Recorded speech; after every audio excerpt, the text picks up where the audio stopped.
So you're late 50s, early 60s, and you want to get an e-bike. Uh, you got to realistically think about this. That in all likelihood, you're gonna wreck. You're gonna end up on the ground. You're gonna go rolling and tumbling. Can you still do that? How fragile are you? Uh, I mean, like if you ride just around the blocks and just really be careful, you could probably do it without wrecking. But I mean, if you're going to go out and do single tracks and try to push yourself, you're going to wreck. You're going to have some wrecks. So I still have the same mentality I had when I was a kid. Chicks dig scars, bones heal. Glory's forever. And I've broke a rib already. I'm hurt. I was hurt. I'm still hurting a little bit from that. But I mean, to think you're not going to go down is unrealistic. Especially if you're going mountain bike way, where you're going to be off road and stuff. But I've wrecked off road and I've wrecked on road, and man, the dirt is a lot softer than the pavement. Uh, First wreck I had was a mechanical failure on the bike. There was design failure of the bike, and I fixed that. Battery was too far back, too light in the front end. Fucking went to take off in front of traffic and bam, landed on my shoulder right in front of cars. Man, it was a drag. It was a real drag. But I got 1,000 miles on it. I went down to I'm a 5-speed now. I started out as 21 speed, 24 actually, but 25-year-old mountain bike turned into an e-bike, and I think it's the greatest things in the world. But to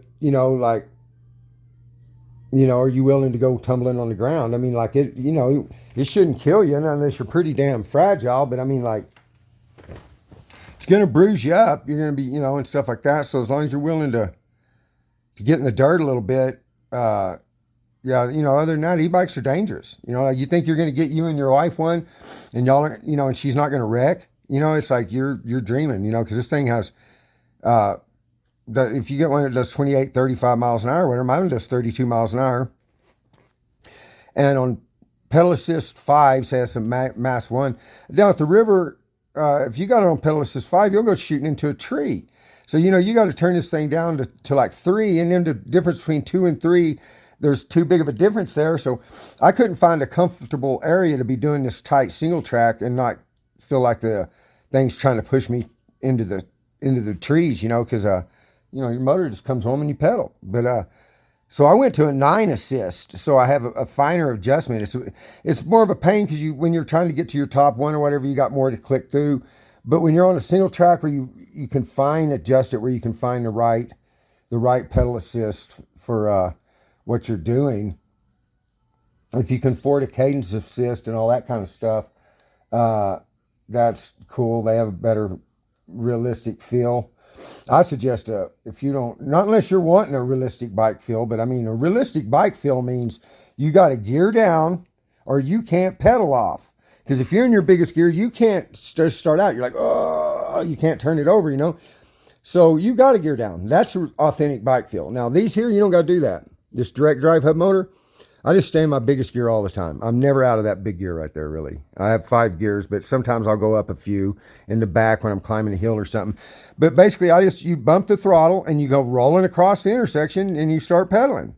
You don't have to gear down at all. So these direct drive ones they're a whole new deal than a bike. You'll forget you even have gears. Manufacturers haven't figured it out yet. Direct drive hub motors, you need 3 gears. A low, medium, and a high. And the high gear should match your max speed. The high gear you should be able to pedal in full throttle. So that way you can pedal in full throttle. And that way you can go as fast as you want your bike to go. But yeah, if you're my age, I'm 58. About to be 59 and 60 freaking years old. Wow. Wow. Okay.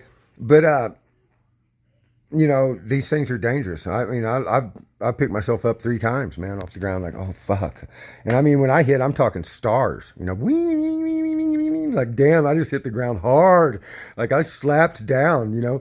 So just I just want, if you're older and you're going to buy them, at least have the mentality, man. Be ready to that get the hot tub ready because I hit the ground today. I bounced off the ground. I fell off my bike and bounced off the ground. I'm 62 years old or whatever. You could have broke a hip. God dang. No, go ahead and get out there and do it, but be warned, man. These things are dangerous, and they will get you into a situation where you're going faster than you should be on particular terrain or whatever. So I zoom around here at night doing 30 miles an hour all over the place, man, and running over potholes and all kinds of stuff, but it's fun as hell. Of course I ate shit because of it. The other night, man, I go, oh, front wheel sliding, blam, then I bounced off the ground, man, right on my chest, man, broke a rib. So you've been warned, man. These things are dangerous. You're not going to hear that from the manufacturers and the guy at the bike shop and everything, but I'd say if you're getting one, you be prepared to fall off of it. I mean, like, don't think you're going to be riding a bike and never wreck. I mean, that, don't even get on it then. I mean, like, yeah, you're liable to have a good wreck. So, survive it, get back on the horse, and don't break your wrist. Don't stick your wrist out. Don't break that wrist. All right, later. Hope you enjoyed the video. Hope it didn't scare you away from buying an e-bike. Go ahead and buy it. Be damn careful. Be damn careful.